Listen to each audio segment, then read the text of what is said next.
WhatsApp Inspirasi Sabda Gereja Kristus Raja Paroki Baciro.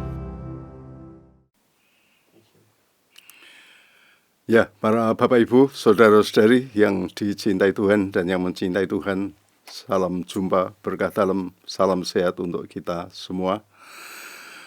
Marilah kita membuka hati bagi sabda Tuhan untuk kita pada hari ini. Dalam nama Bapa dan Putra dan Roh Kudus. Amin. Sabda Tuhan untuk hari ini dari Injil Lukas bab 19 ayat 1 sampai dengan ayat 10. Kisah Sakius. Akan saya bacakan sebagian. Maka berlarilah ia mendahului orang banyak, lalu memanjat pohon ara untuk melihat Yesus yang akan lewat di situ. Ketika Yesus sampai di tempat itu, ia melihat ke atas dan berkata, "Sakius, segeralah turun, sebab hari ini aku harus menumpang di rumahmu." Lalu Sakius segera turun dan menerima Yesus dengan sukacita.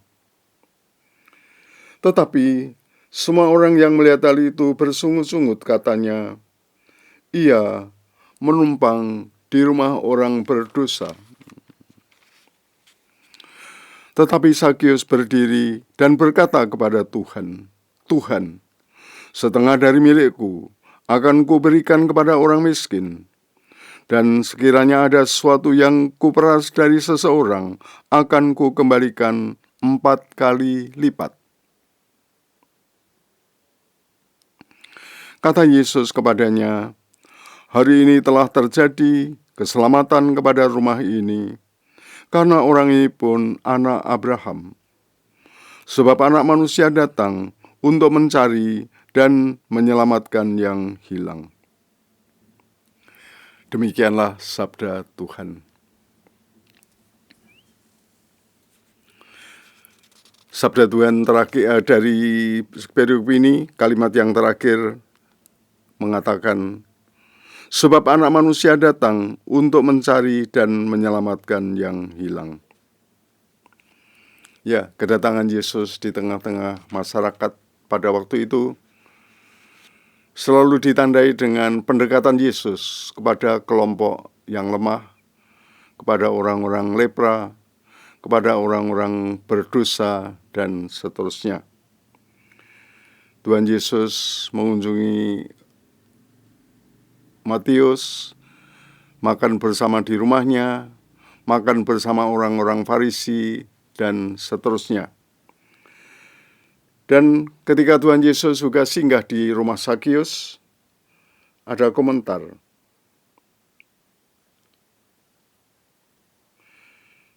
Ia menumpang di rumah orang berdosa.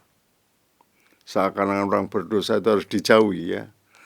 Tetapi tidak bagi Tuhan.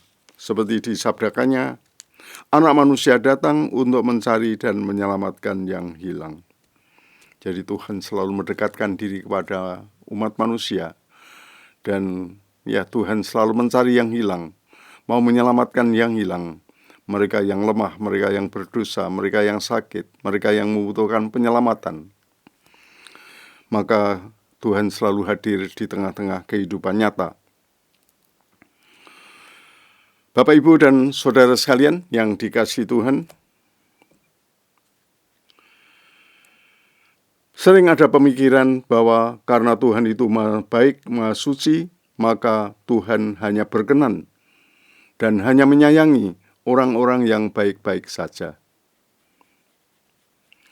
Perikop yang baru saja kita dengarkan, terutama dalam kaitannya dengan kisah Sakius ini, menandaskan betapa Tuhan menyayangi seluruh kehidupan dengan mencari dan menyelamatkan yang hilang. Kalau yang baik-baik kan sudah di pihak Tuhan, ya. Yang baik-baik sudah di pihak Tuhan. Orang berdosa didatangi, orang berdosa disemangati, dan itulah yang terjadi. Sakius yang oleh masyarakatnya dicap sebagai orang yang tidak baik, sebagai pengkhianat rakyat, dan seterusnya karena jabatannya sebagai kepala pemungut cukai. Sakius tergugah hatinya ketika berjumpa dengan Yesus, ingin bertemu dengan Yesus. Dan apa yang terjadi, Bapak, Ibu, dan saudara yang terkasih?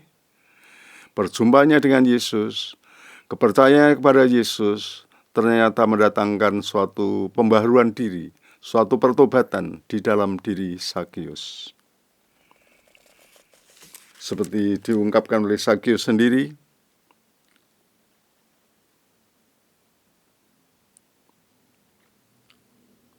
Tuhan, setengah dari milikku akan kuberikan kepada orang miskin.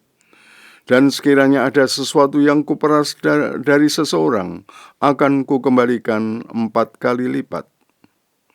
Yaitulah bentuk sosial dari pertobatan Sakius. Ya, karena dia sadar ya, dia punya stigma tertentu, mendapatkan cap tertentu dari masyarakatnya. Sebagai orang yang tidak disukai oleh masyarakat, dianggap berdosa, dianggap pengkhianat rakyat, dan seterusnya. Pertobatan Sakius juga diwarnai dengan suatu sikap sosial yang baru. Itulah pembaruan yang dialami oleh Sakius. Ya, percaya pada Yesus, maka dia mengalami suatu pembaruan. Percaya kepada Yesus, maka hidupnya disegarkan. Percaya kepada Yesus, dia boleh mengalami suatu hidup yang lain daripada yang sebelumnya. Hidup yang lebih ditandai dengan kasih. Nah, itulah Bapak, Ibu, dan saudara yang terkasih, kiranya satu contoh bagi kita semua, bagaimana rahmat Tuhan itu berkarya di tengah-tengah kita. Bagaimana rahmat Tuhan itu berkarya di tengah-tengah kita dengan perantaraan Yesus putranya. Semoga hal ini juga semakin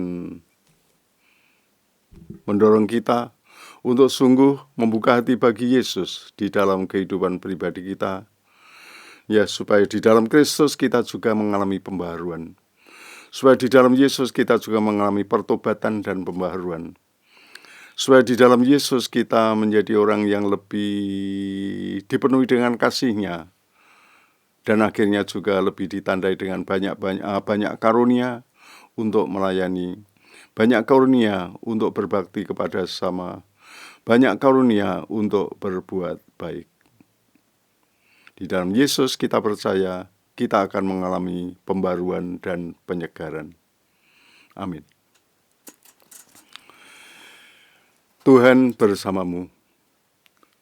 Ya Tuhan, kami mohon berkat-Mu bagi saudara-saudara kami ini dengan berkat kesehatan, kesejahteraan, juga kedamaian di dalam keluarga. Dalam nama Bapa dan Putra dan Roh Kudus. Amin. Terima kasih. Selamat berkarya. Tuhan memberkati.